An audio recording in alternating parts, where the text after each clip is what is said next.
दोस्तों, आज आप सभी के साथ मैं एक बहुत ही जबरदस्त कहानी शेयर करने जा रहा हूं।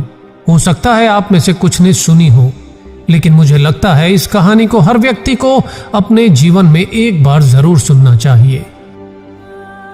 एक पिता जिनकी मृत्यु नजदीक थी, उन्होंने अपने बेटे को अपने पास बुलाया और उसे एक बहुत ही पुरानी घड़ी देते हुए कहा कि बेटा, ये घड़ी मुझे तुम्हारे दादाजी ने दी थी और ये लगभग 200 साल पुरानी घड़ी है।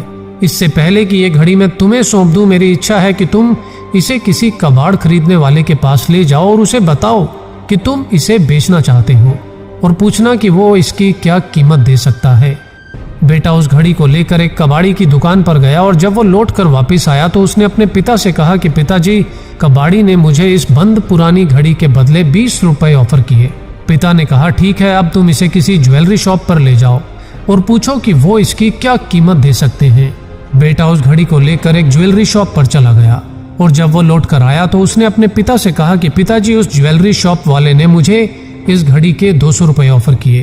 पिता ने कहा कि अब तुम इस घड़ी को उस शॉप पर ले जाओ जहां पुरानी एंटीक चीजें बिकती हो।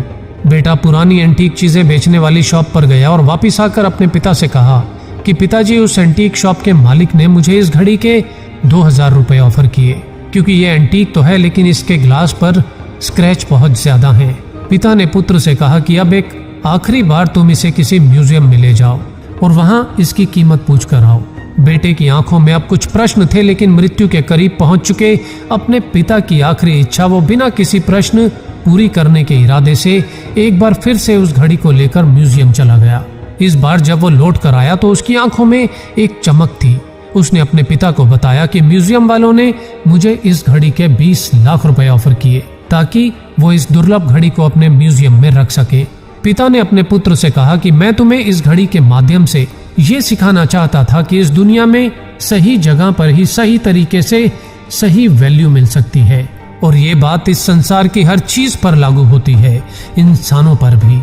यदि तुम्हें तुम्हारी योग्यता से कम मिल रहा है तो इसमें दूसरों पर गुस्सा करने से कोई लाभ नहीं, क्योंकि इसमें गलती उन लोगों की नहीं जो तुम्हें तुम्हारी योग्यता से कम आंकते हैं या तुम्हारे काम को अप्रिशिएट नहीं करते या तुम्हें उतनी इज्जत नहीं देते जिसके तुम लायक हो। इसमें गलती दूसरों की नहीं, तुम्हारी है। ये तय करना सबसे पहले तुम्हारी खुद की जिम्मेदारी है कि तुम कितने काबिल हो और तुम कितने योग्य हो, और उसके बाद अपनी योग्यता, अपने गुणों के आधार पर सही जगह और सही लोगों का चुनाव भी तुम्हारी खुद की जिम्मेदारी है। उसके अलावा जो रिश्ते, जो दोस्त तुम्हारी कदर नहीं करते, तुम्हारा आत्मविश्वास कमजोर करते हैं, उनसे एक निश्चित दूरी बनाए रखना भी तुम्हारी खुद की ही जिम्मेदारी है। लेकिन लोग तुम्हारी वैल्यू सही लगा रहे हैं या गलत, ये तुम तभी जान पाओगे जब तुम्हें खुद की सही वैल्यू का पता होगा, और उसके लिए तुम्हें सबसे पहले खुद की योग्यता और विशेषताओं का आंकलन करना होगा। वरना तुम्हें लोगों द्वारा लगाई गई वैल्यू के साथ ही समझौता कर संतुष्ट रहने की आदत डालनी होगी। और यदि तुम स्वयं अपनी वैल्यू ठीक से नहीं जानते हो तो संभव है तुम्हें हमेशा तुम्हारी योग्यता से बहुत कम वैल्यू मिलेगी। तुम्हारी वैल्यू 20 रुपए है या 20 लाख, ये दूसरों के बताने से पहले तुम्हें स्वयं जानना होगा, क्योंकि जब तुम खुद की सही वैल्यू को जानोगे तभी तुम अपने लिए आगे की सही दिशा तय कर पाओगे।